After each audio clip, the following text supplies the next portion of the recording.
CBS News political analyst and Slate chief political correspondent Jamelle Bouie is in our Washington newsroom. Jamelle, the report from the Washington Post says GOP leaders are considering Ben Sasse and John Kasich as candidates for this third-party run.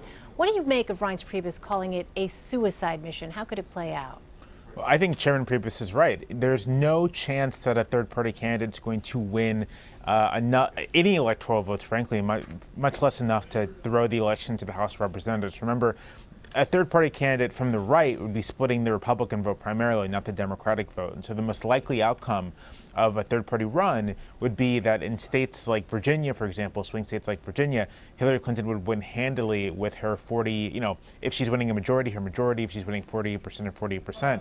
But more critically, in states like Georgia and Arizona, which are kind of about a cycle or two from becoming purple states, splitting the Republican vote all of a sudden means her plurality, 48% of the vote, is just enough to take the state full stop. And so a third-party run from the right, all that would do is drive up Hillary Clinton's electoral college victory and allow her to say that she has a mandate if she's sort of already on the path to win. All right, so meantime, Paul Ryan, the most prominent elected Republican, has been preaching party unity, but wouldn't a third-party candidate drafted by Republican leaders cause even bigger splits than exist already? I think that's right. I mean, the thing facing Republicans right now is that there is a disconnect, a profound disconnect between conservative elites in the party and Republican politicians who see themselves as ideological conservatives with a particular set of views about the role of government. And then this large chunk of the party's voting base, which does not vote Republican for conservative principles, it votes Republican for a variety of reasons, some of them rooted very much in cultural resentments and cultural issues.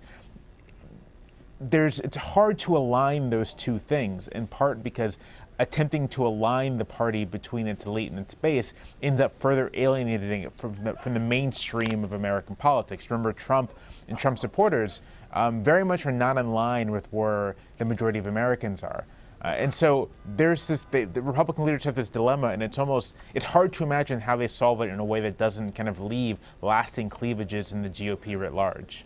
All right, I want to turn to another issue. The New York Times published a report yesterday detailing various accounts of how Donald Trump has acted with women in private. It revealed details of him giving unwanted advances, kisses to Miss America contestants, parading them around for his enjoyment. We should say Miss USA, not Miss America, Miss USA, reiterated his negative comments on women's looks and much more. He's hitting back on Twitter, basically slamming the article, but with his favorability ratings already so low with women, how much could this hurt him going forward? Well, his favorability ratings with women are very low, as you said, Elaine. I think they could go lower, right? The thing about the Republican primaries is that a lot of this information never came out and no one really hit him on it. And right now we're in this period where the media is really going to start digging into the most negative aspects of Trump's background, and soon Democrats will too. And so I think articles like this are just the beginning, and they highlight the extent to which Trump has this long history of, I wouldn't, controversial I think is a bit of a, it's not the right word here, misogynistic views and statements.